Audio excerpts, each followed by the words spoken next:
Michel Foucault was an important philosopher of the 20th century, influencing fields such as literary theory, psychology, and sociology. Foucault studies how knowledge is created in the human sciences, its rules, conditions, and practices. Foucault says, "My objective for more than 25 years has been to sketch out a history of the different ways in our culture that humans develop knowledge about themselves: economics, biology, psychiatry, medicine, and penology." This video serves as an introduction to Foucault's thought by looking at one of his philosophical methods, genealogy.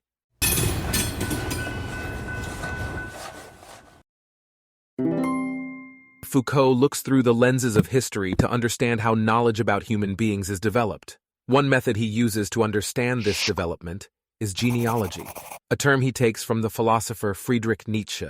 In brief, genealogy can be thought of as a type of historical analysis. However, in its full expression, Foucault explains it as a form of history which can account for the constitution of knowledges, discourses, domains of objects, etc., without making reference to a subject which is either transcendental in relation to the field of events or runs in its empty sameness throughout the course of history. We will get a basic understanding of this complicated definition as we look at genealogy's characteristics. In his 1971 article, Nietzsche, Genealogy History, Foucault reflects on the genealogical method. He describes it as gray, implying that its interpretations are uncertain. Accordingly, research must be extensive and performed with diligence. Foucault says genealogy requires patience and a knowledge of details, and it depends on a vast accumulation of source material. Regarding content, genealogists investigate an idea that is thought to be without a history, such as sentiments, love, conscience, and instincts. Ideas in the social sciences are seen to undergo shifts in meaning during various periods. Ordinarily, one may think that there is a slow, steady progression of knowledge over time. However, genealogy reveals that the socio-historical landscape of concepts is not linear, but jagged with bumps, curves, and breaks. Many kinds of events, even mistakes among other conditions, contribute to shaping ideas in social sciences. The net effect of genealogical study is that socio-historical ideas are stripped of their natural, law-like skin. They are not the ironclad truths they are often taken to be, but historically constructed, having no permanent essence, and arising from certain conditions and circumstances. In this sense, genealogy can be thought of as a form of critique, a critique of ideas that were once considered self-evident. Another interesting feature of genealogy as a type of history, and Foucault's work in general, is that history has often been about great persons, whose plots and plans determine the course of events. Foucault's work challenges this assumption. He does not describe changes in systems of thought by investigating the intentions of important persons, nor does he see these transformations resulting from a single cause. Instead, he embraces a complexity of contributing factors. Foucault shows how subjects are entangled in webs of forces that are already in operation, already in play. This web of forces the subject is trapped within, this web of relations, is what Foucault refers to as power. Power, for Foucault, is not centralized as it is conceived in the classical sense. That is, it is not possessed by kings or individuals.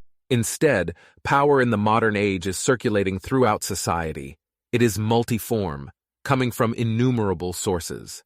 In this view, power, springing from everywhere, can be understood as exerting pressure on individuals to conform to certain standards. Yet, it is important to note that power is not only restrictive but also productive, bringing about behaviors and even desires. Resistance, too, is a part of this relational structure.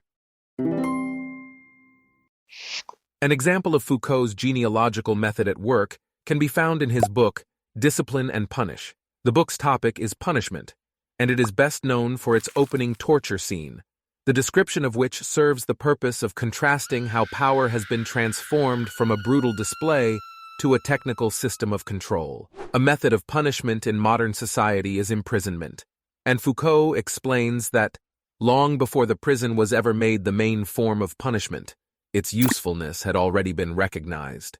The need to make individuals docile and useful superseded its enactment in law.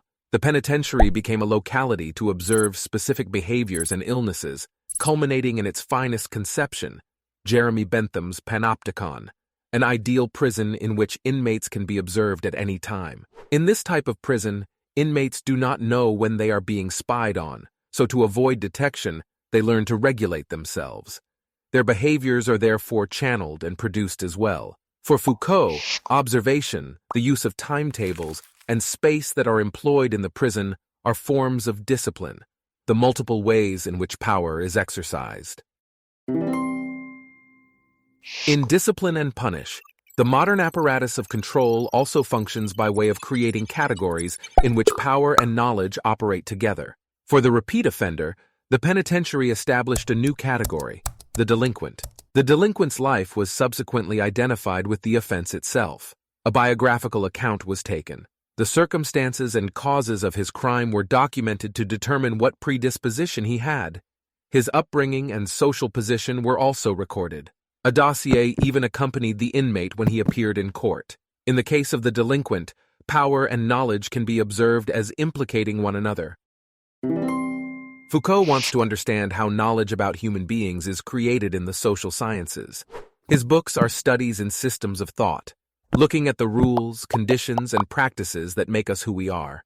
Foucault writes subjectless histories, ones that do not focus on the intentions of individuals or that look at changes as resulting from a single cause. Genealogy is one method for analyzing power relations. As demonstrated in the case of the delinquent, power and knowledge imply each other in the modern age. He believes his studies can serve as critical tools for not only understanding the forces that make us who we are, but they can also aid us being different.